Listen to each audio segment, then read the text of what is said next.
Hey, it's Chris Carlin here from Master Your Money Now. I hope you are all well and having a fantastic week. Looking forward to doing our presentation, Saving for Your Children, which will start in about 15 minutes. We're just doing a very quick sound check now. We've had quite a few audio issues this morning, but I think we've got them all sorted. So if you just let me know in the comments box below that you can hear us, that would be fantastic. While you're waiting for this presentation to start, please follow us on social media. We're on Instagram, Facebook, LinkedIn, TikTok, and YouTube, of course. Make sure you give us a like and a follow. That would be greatly appreciated.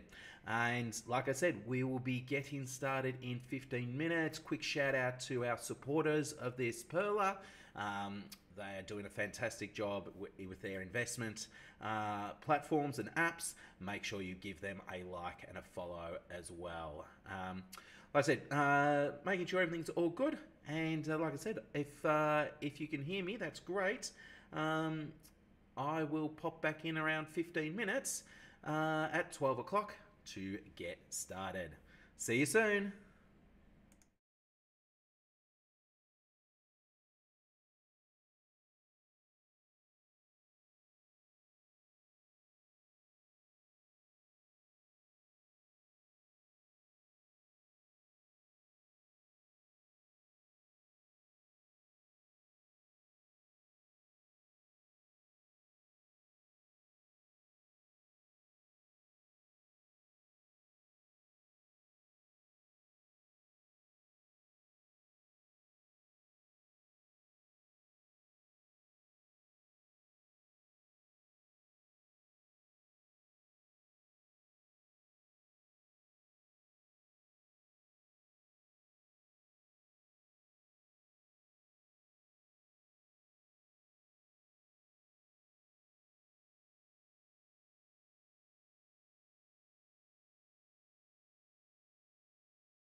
Good afternoon, everyone. It is Chris Carlin here from Master Your Money Now. I really hope that you are well and having a fantastic week.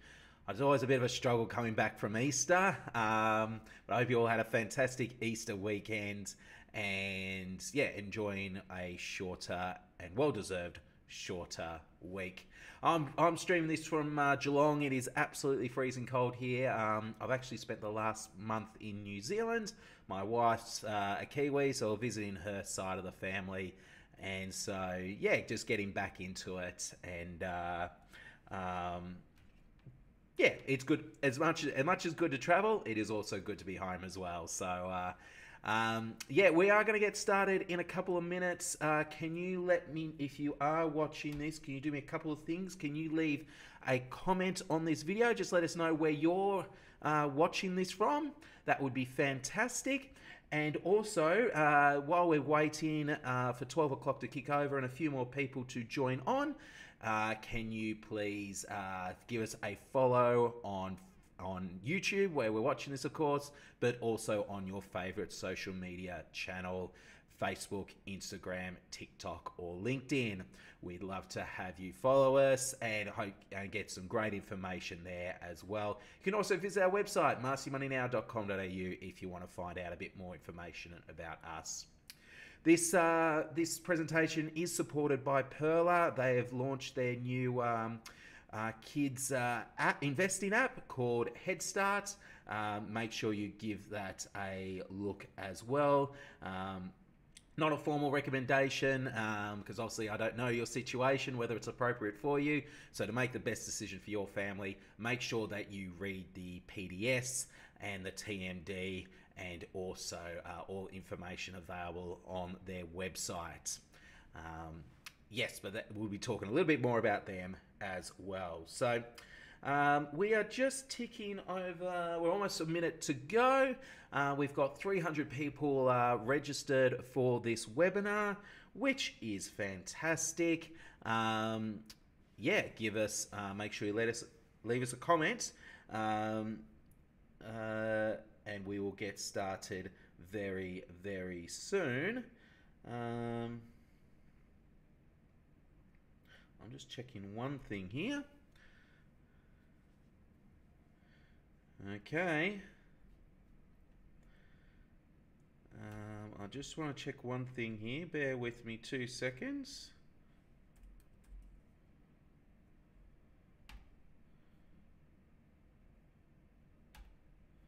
Just doing some tech things on the run.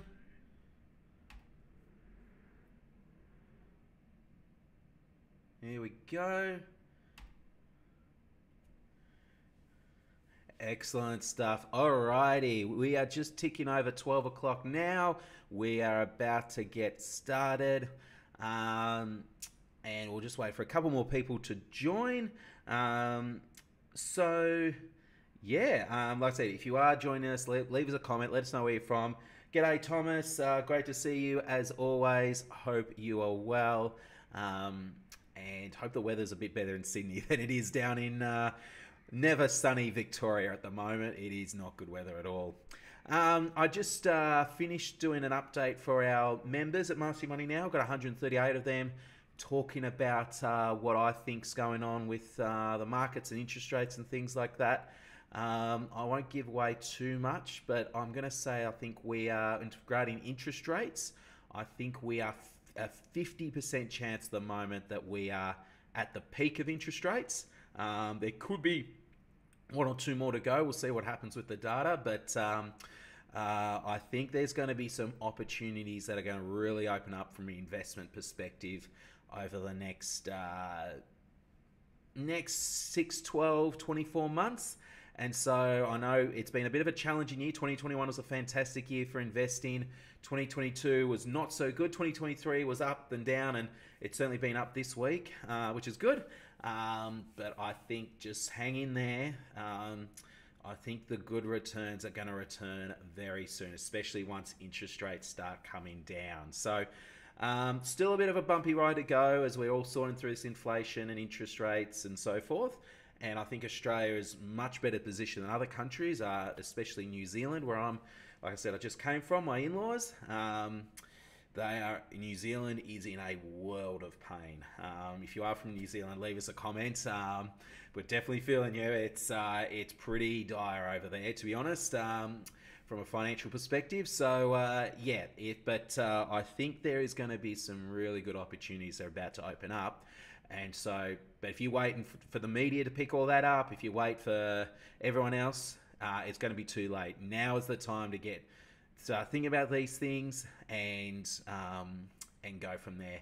A great mentor told me that wealth is transferred from the impatient to the patient. And so if you are invested, stick it out. If you haven't started investing yet, the other cliche, which we all know of, from Warren Buffett, is be greedy when others are fearful. There's a lot of fear going around, and therefore there's going to be some opportunities.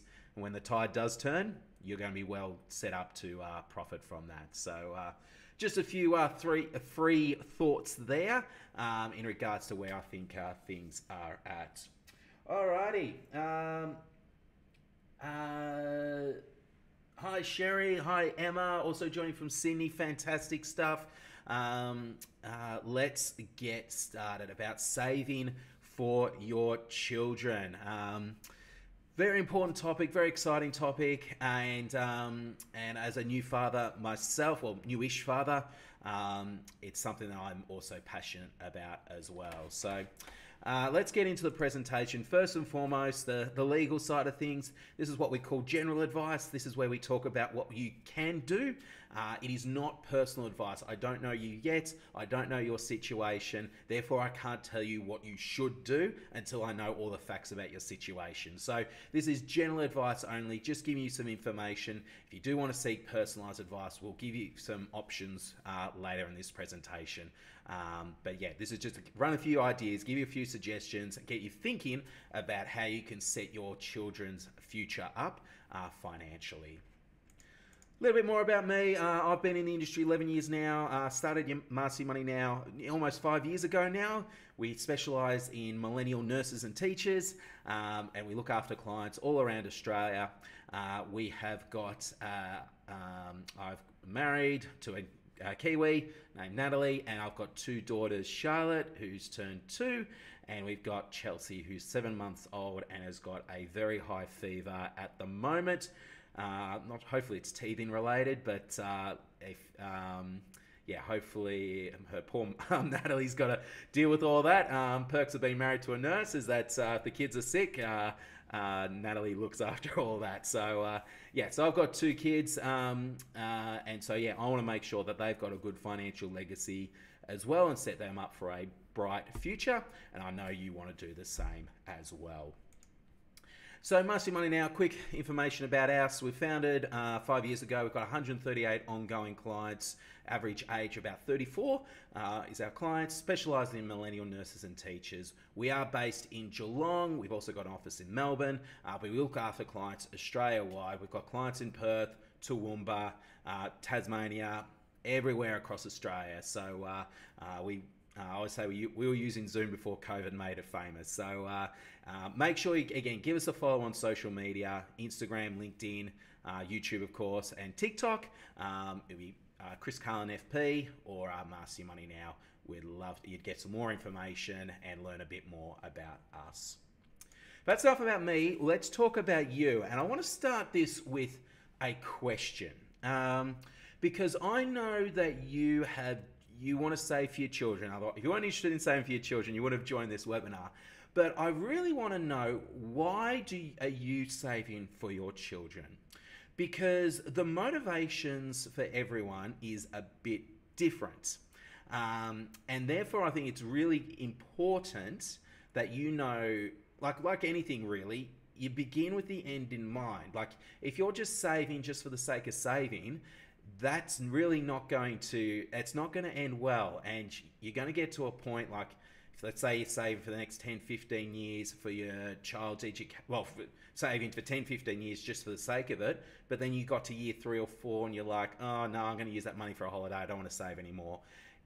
we see that all the time. It's probably one of the biggest reasons why people do struggle to save, because to stick with that goal for a long period of time is really challenging. So can you let me know in the comments, why are you saving for your children? Is it for a long-term expense like a house, wedding, university? I know there's some of the more popular ones. I shudder to think what my two daughters, Charlotte and Chelsea, are going to have to pay for their first home. That is very, very worrying. Some of you do want to just leave a legacy, and that's fantastic. Have you got a set dollar amount? Yeah, why do you want to do that? Or is it, I think the other reason as well, because, wealth is generational.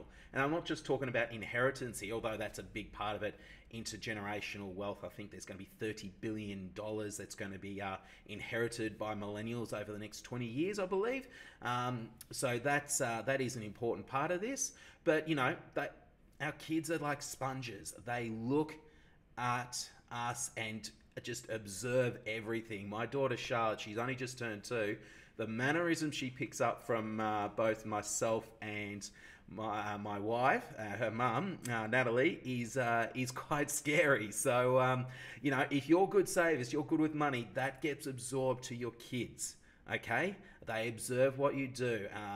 And something like 80% of people's beliefs and habits are taught between the ages of 2 and 7, okay? So, so we're just entering that sweet spot now. So let me just quickly go to the comments here. So Margot, apologies. Head start to fire, excellent. Financial independence, retire earlier, I love it. More the life than just working, so definitely keep doing that. I also got another screen down here, so apologies. I might tilt that so I can read that bit of there.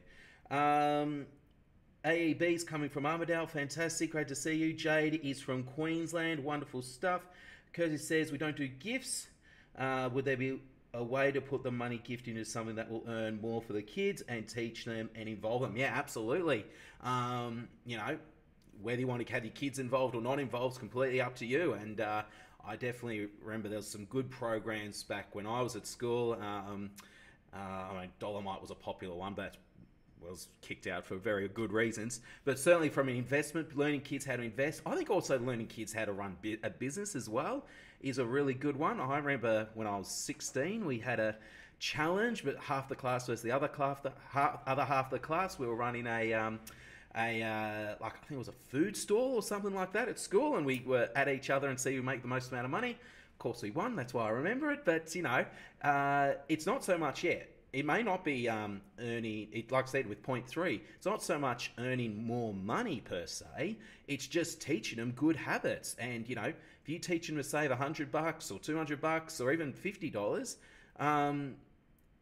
when they're 20, 30, 40 and earning good coin, that's going to make it easier for them to save 10 grand, 20 grand, 50 grand. You can't save those amounts if you don't learn how to save $50, $100, $200. So, no, that's fantastic. Christy, keep that one up. Darren says, higher education, increased cost of living. Yep, excellent. Katie, access to higher loan without a student loan. Yeah, that's an interesting one. I know, and obviously a lot can change in the next 10, 20 years on what that looks like. I know help debt interest rates are very high at the moment, but we've got to remember this year, yes, okay, they were, I can't even think off the top of my head, they were high, but the previous years before that, they were very, very cheap. So definitely an option, but yeah, not one I would rush to personally. But again, this is your decision.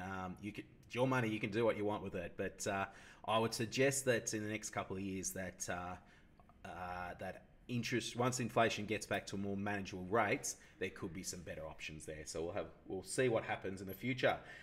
Jade says, want to understand how to teach my son about money and setting him up to pay for private school fees and university fees if he chooses this path. Fantastic, Jade. I love it.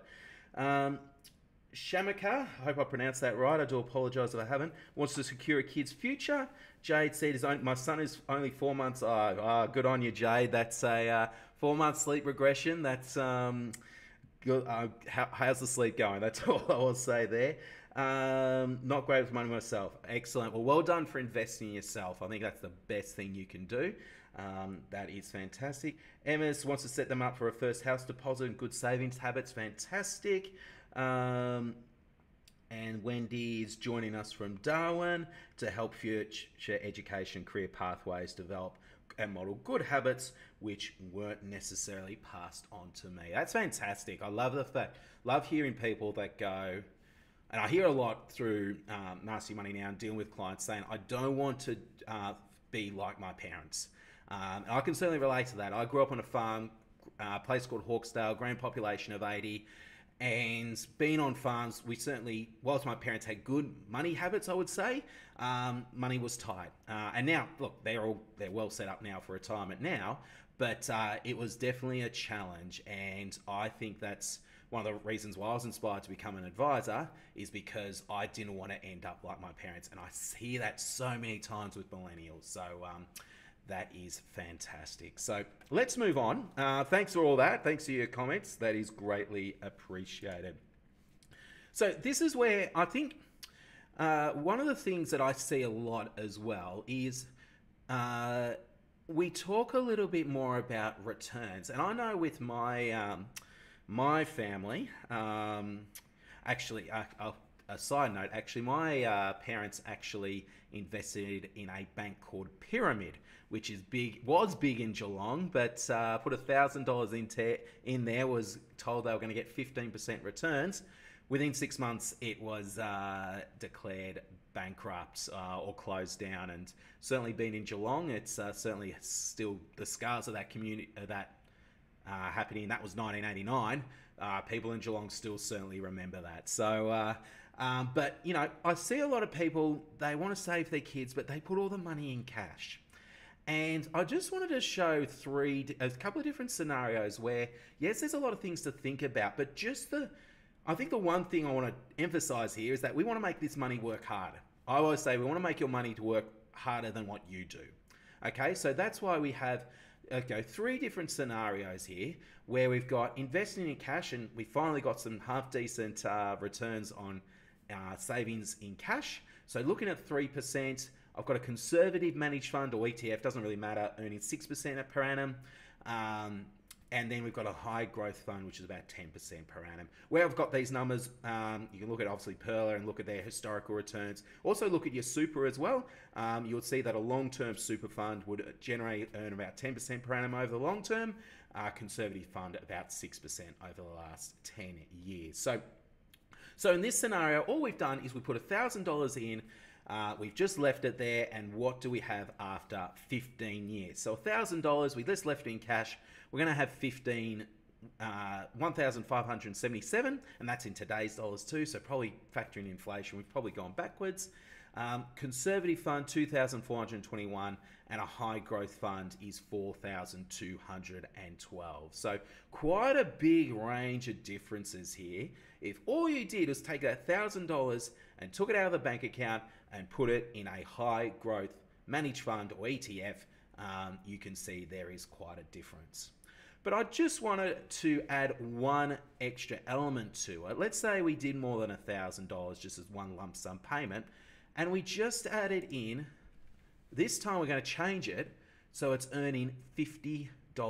We're adding $50 a week to this investment. So we start out with $1,000 and we're putting in $50 per week. And you can see there, if we just left in the bank account, we've got 50 grand, which is not too bad.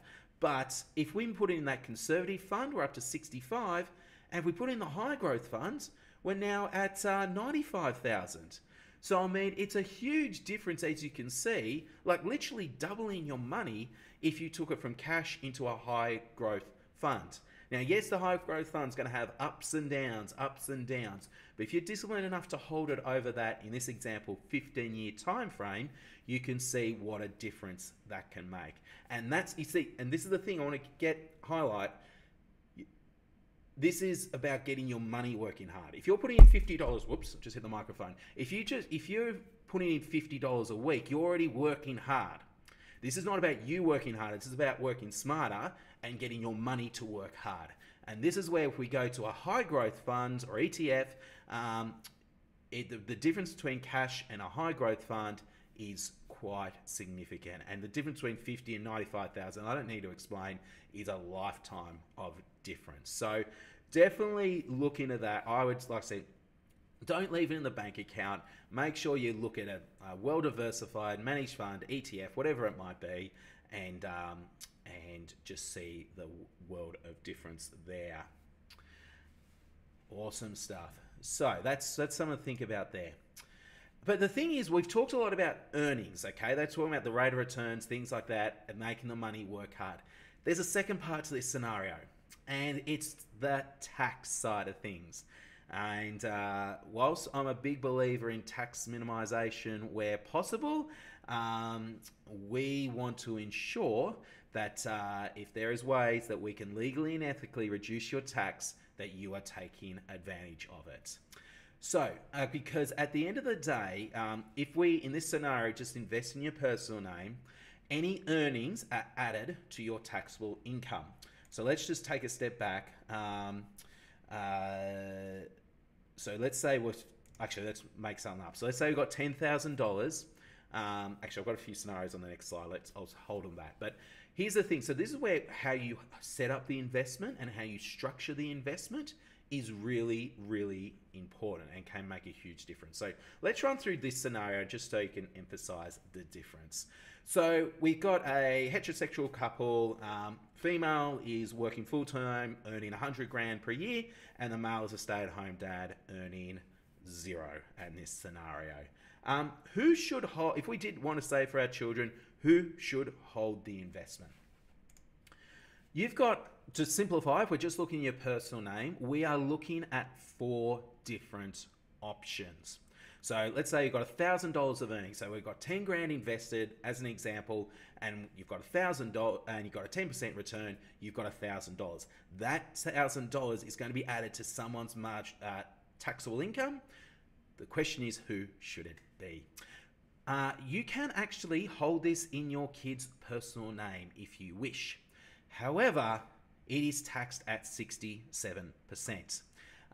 Which, to be honest, is not really a feasible option. So, so if you hold investments in your children, so non-earned income, if they're working at Woolies, 17-year-old working at Woolies, it's taxed on marginal tax rate.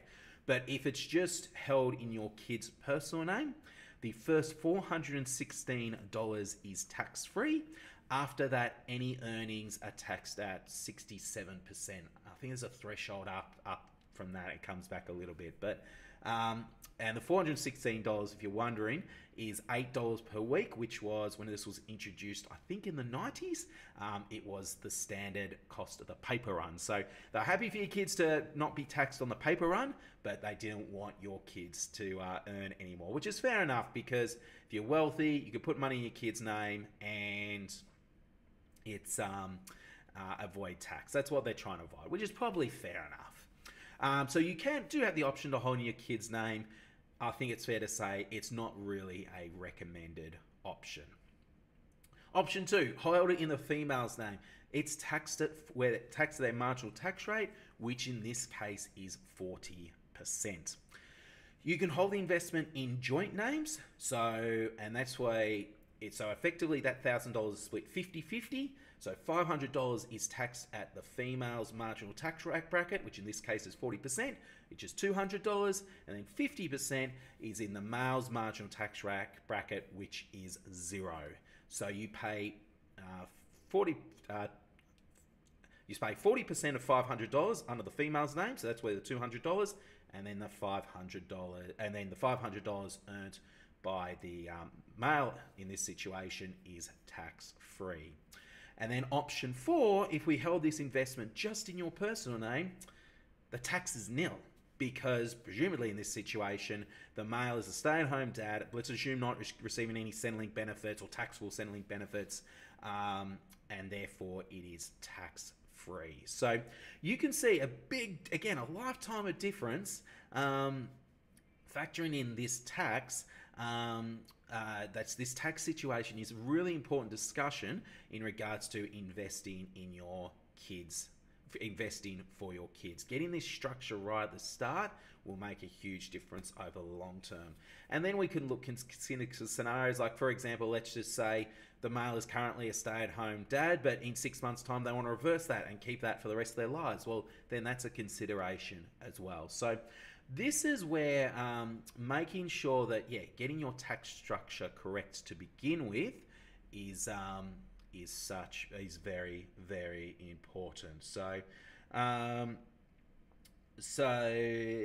yes, Robbie, I just saw your comment there, and Margot is right. Yes, it's $416. So, by the way, if you are liking this presentation, if you do me a favor, give us a like. That would be greatly appreciated. It just helps us get this webinar out to more people. And if you have any questions as well, chuck them in the comments as well. There is like a 30-second delay between when I say something and when it appears on the screen. So just pop in your questions. I will come to them.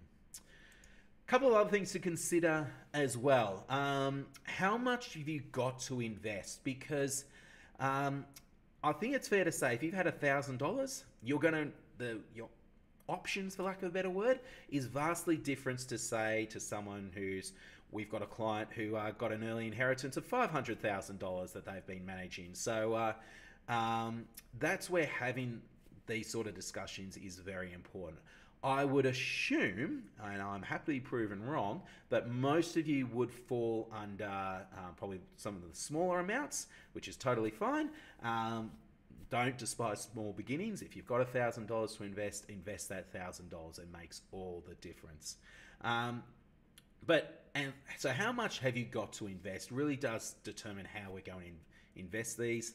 And these are rough guides only, I think, but I think it's a bit of a starting point. If you've got under 10 grand, I'd probably just consider your personal name would be probably the most preferable option at this point in time. If you've got somewhere between 10 grand to 100 grand, you can consider a structure called a tax investment bond. It's a little bit more complicated, but it does provide some very good tax benefits up to that certain threshold. So could be one for you, but there is a lot of T's and C's. And if you get it wrong, then you're paying full amounts of tax. So definitely a bit more complex investment. So unless you had 10 grand, personally, I wouldn't do it. I'll just keep in your personal name. But if you've got 10 to 100 grand, then investment bond is probably a structure I would be considering. And look, if you've got more than $100,000, this is where the family trust really kicks in. And family trusts not only get tax benefits, but you also get asset protection. And I think particularly at those larger amounts, that asset protection is becoming more and more critical. And you do not want your kids' inheritance or kids' legacy, their house deposit, their wedding fund, whatever it might be, to go to somewhere that you don't want it to go. So look, trusts are expensive to set up, like usually $3 to $5 grand to set up, and then, extra tax, probably another grand or two to maintain, just from accountant's fees as well. So again, you definitely want to do it on $5,000-$10,000. It's not worth it. But for the 100 grand plus, you can certainly look at some options there. So just again, it's a rough guide only. Don't use that as gospel, but it's certainly something thinking about.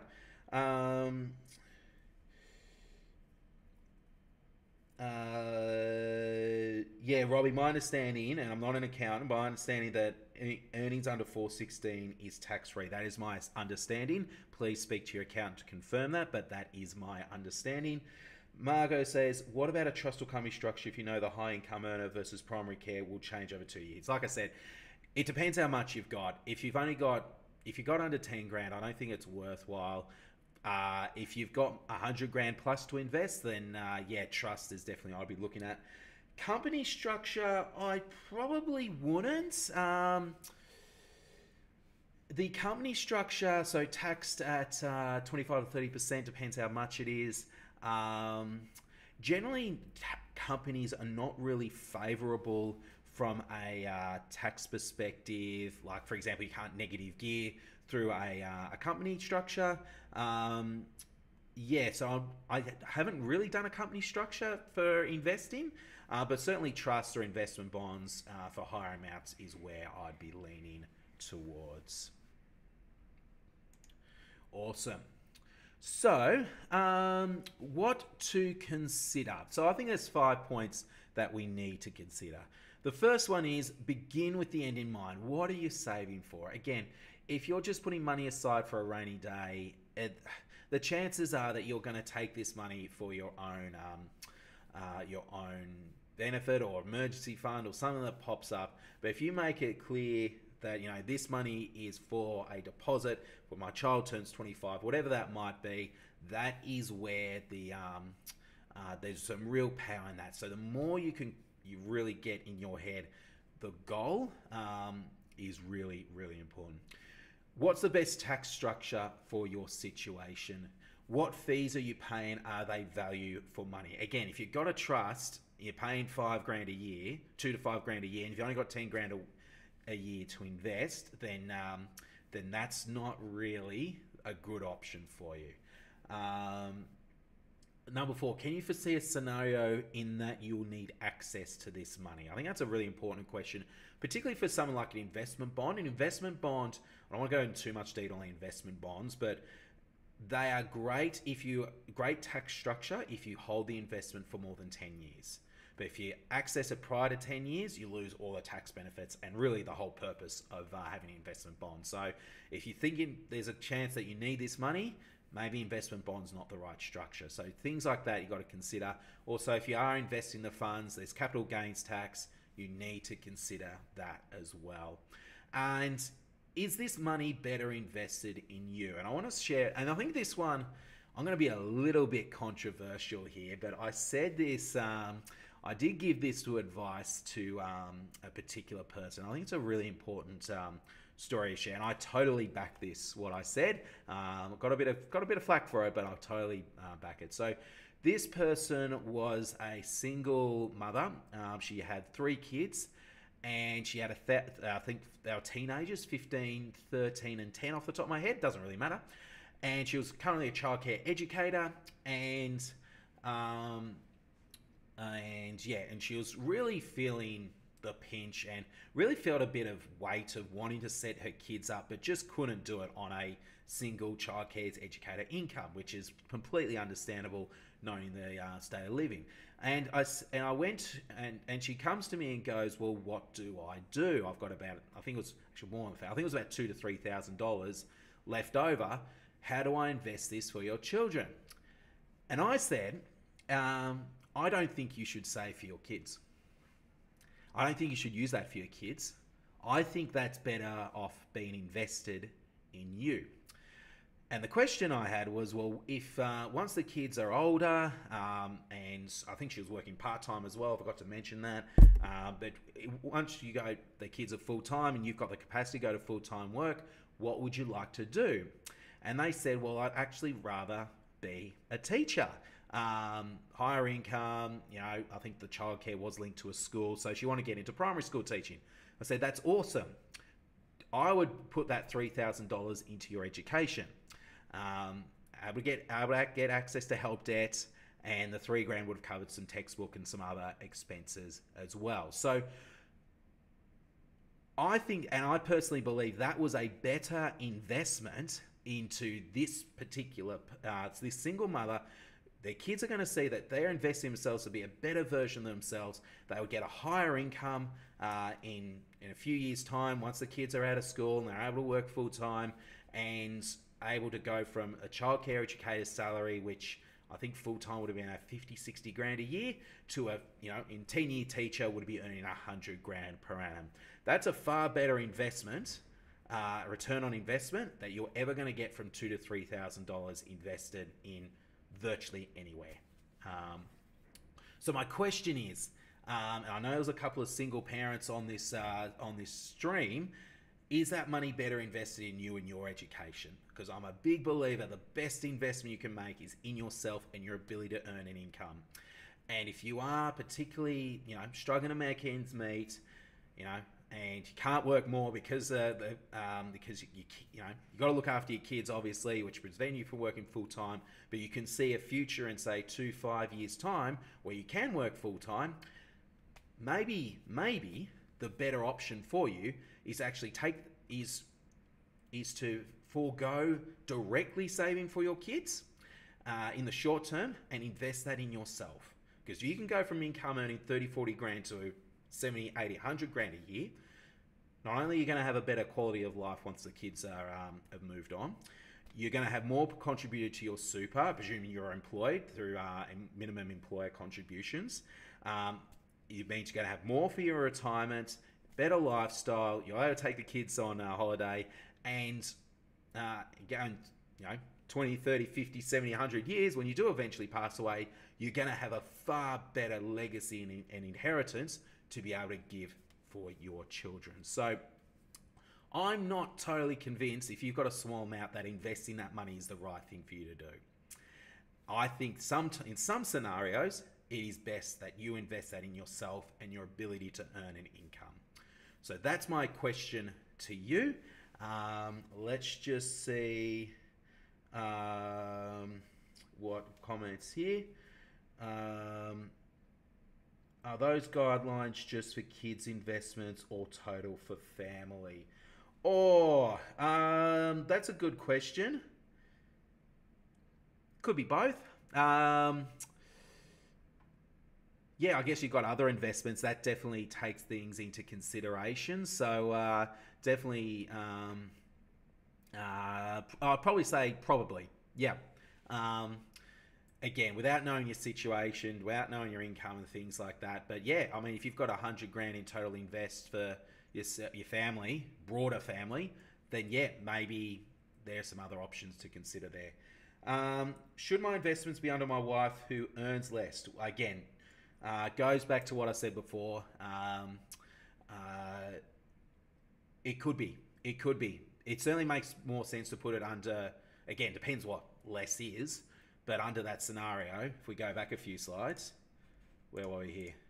In this situation, I stress in this situation, where it's $10,000 investment, $1,000 of earnings and nothing else, it makes far more sense for this investment to be held in the male's name than it is purely in the female's name.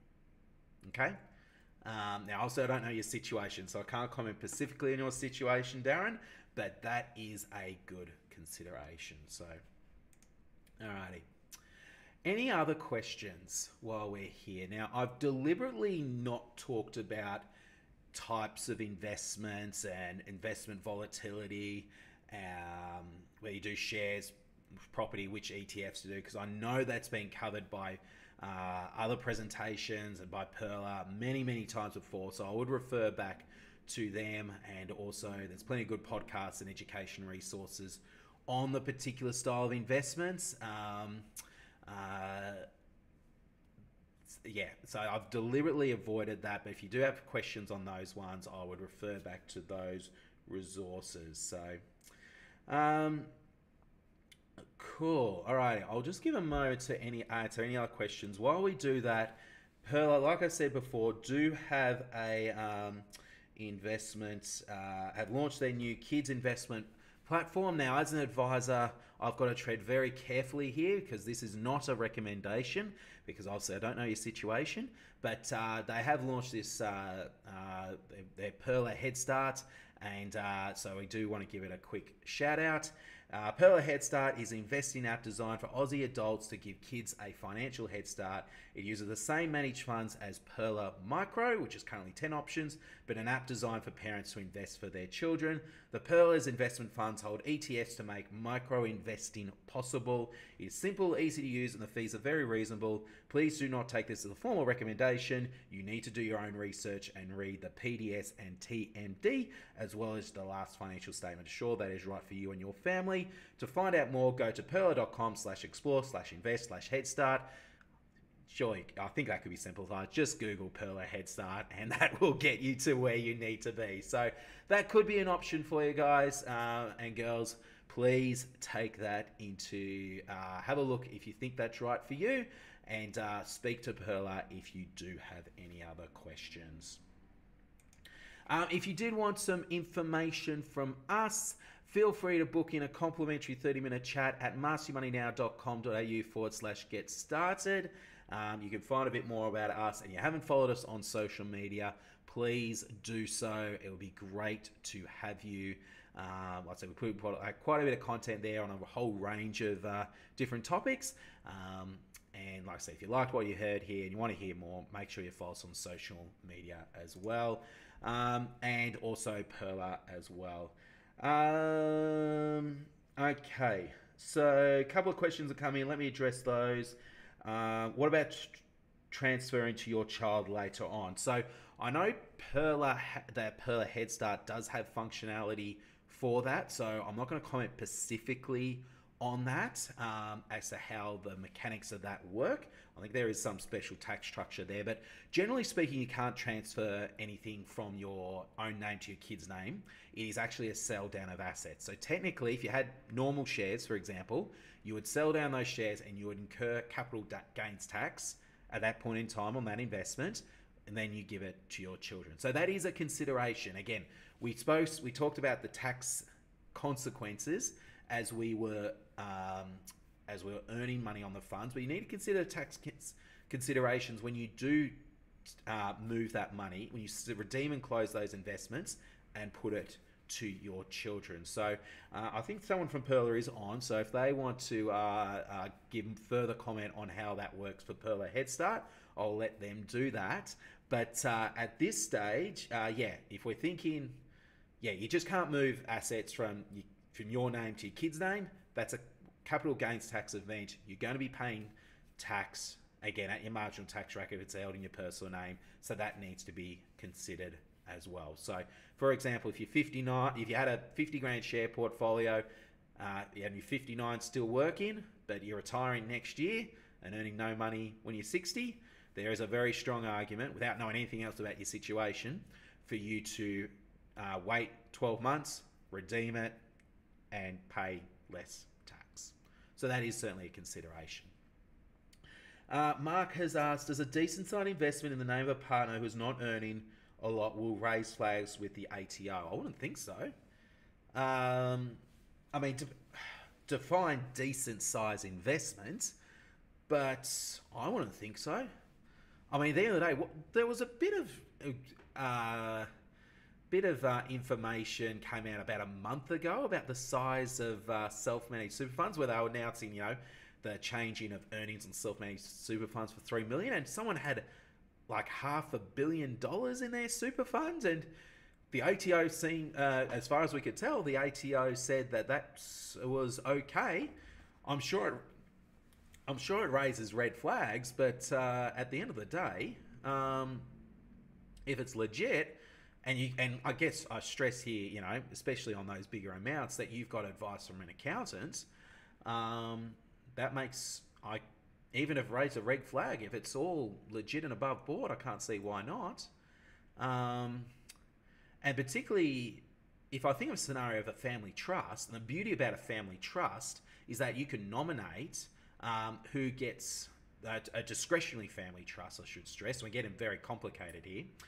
But if we look at a discretionary family trust, you can nominate who gets the earnings every year. So if you've got a 20 grand return that you need to allocate to someone, year one, you could give it to yourself, assuming you're the stay-at-home parent.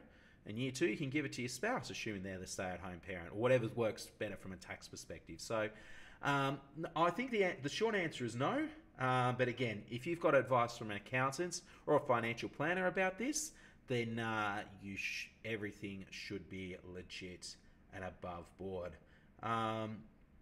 Again, it depends what you define as decent size investment.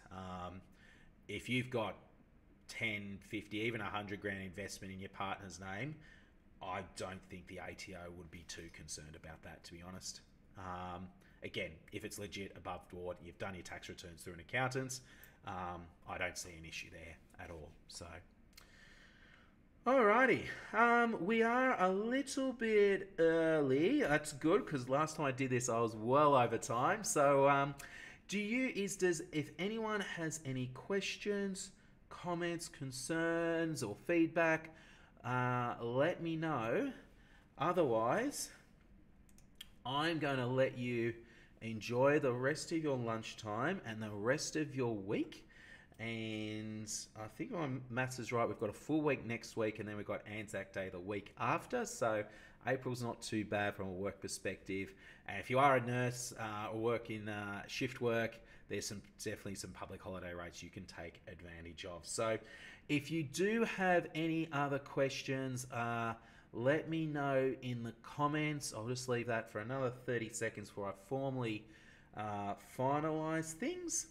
I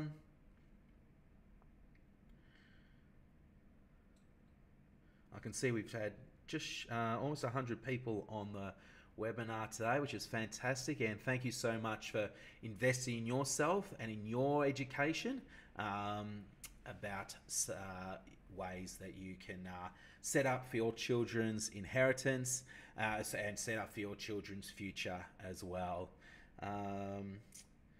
Excellent. Thank you, Mark, for your kind words. Greatly appreciated. So I don't see any other questions. We might leave it there. If you do have any other questions, leave them in the comments, and we'll get back to you. If you're watching this on the live stream and recording later on, feel free to leave your comments, and myself or one of our team will respond as well.